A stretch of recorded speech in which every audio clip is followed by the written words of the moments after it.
Look, I just got home from work. I just have a few minutes and I have a jam-packed docket tonight. There are so many cases that I need to talk to you about. Okay, let's start with Miss Gwyneth Paltro. I know that's not where you expected me to go. It's not where I expected me to go. But I watched a bit of this case today. Honey, it is a mess. Number one, okay, so this is what happened. Gwyneth was on a ski trip 7 years ago, and somebody ran into her or she ran into somebody else. There was an accident on the hill. That's all we know for sure. Now, the dude says, Gwyneth ran into me. And Gwyneth is like, that MFer ran into me. And they're fighting back and forth. The dude is a doctor. He says he had 4 broken ribs and a concussion, and he has sustained long-term brain injury. So he's suing for like $3 million. Gwyneth is countersuing for $1. That's just her nice little way of saying, F you, sir, F you. So I was like, this case does not sound like something I want to watch. It's going to be a lot of depositions. It's going to be a lot of like doctors and experts and whatever. Boring. Oh no, this is why this case is not boring.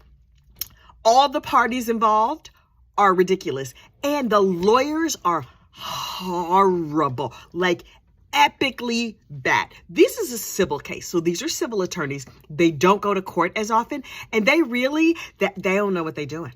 The one guy was like, I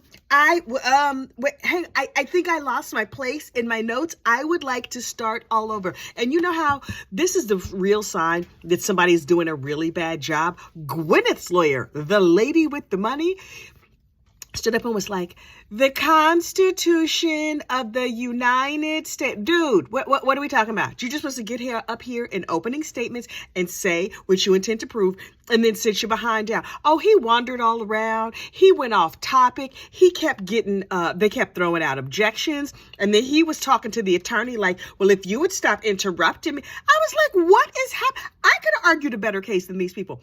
Also, well, you know how when the jury comes in and the judge comes in, everybody stands up and is like polite. Gwyneth sat there like the whole time.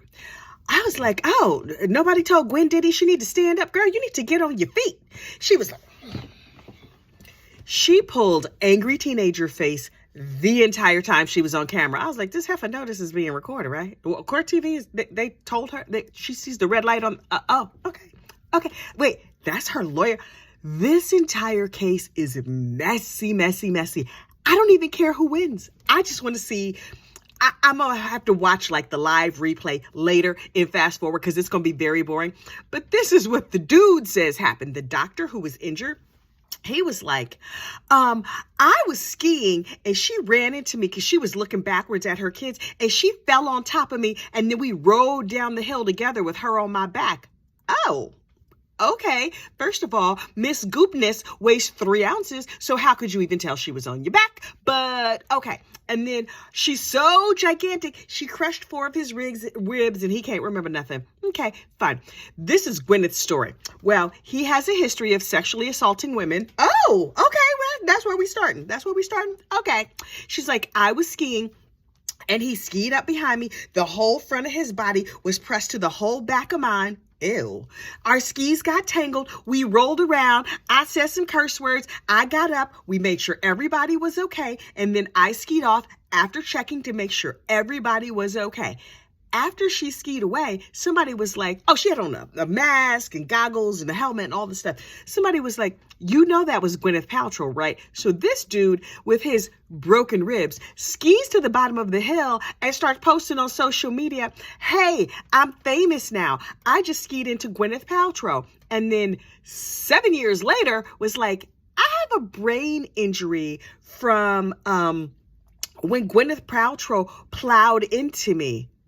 Okay, dude. And apparently he was wearing a GoPro when this happened. Oh, the GoPro footage has disappeared. He was like, my relationships with my children have not been the same since this happened because of the chronic brain injury that I have. Meanwhile, Gwyneth's lawyers are like, he was a terrible person before. He's blind in literally blind in one eye, can't see out of the other, is hard of hearing. He had a stroke. He had all these brain injuries. His children don't even like him. One of his kids is not speaking to him And he's saying he has bad relationships now because of the kids. Oh no, he had a bad relationship before. You just gonna get up here and tell all this man's business? All of it? Every single last drop? Did you hire private investigators? Well, now I am here for this case. I don't need to hear from none of the doctors. I need to hear from his children. Apparently, the daughter who's not speaking to him is going to show up in court, but he's going to leave the room because it's too painful for him to hear. That's the story? You sticking with it? With the raggedy behind lawyer? I saw your lawyer. He don't know what he doing. Child, this case is going to be a mess, and I will cover every minute of it. Thankfully, it should only last a couple of days. Although, that's what they say about all these cases. We'll see how it goes. I will keep you updated. I'm just going to make an assorted other trials folder playlist, and that's where the whole Gwenny thing is going to go. Because her royal goopness, she has attitude, and all 3 ounces of her is there in court, and she mad. Okay. I hope she puts some stones in her vajayjay or whatever she does to make her happy. We going to see how it goes. I'll talk to you later. Bye.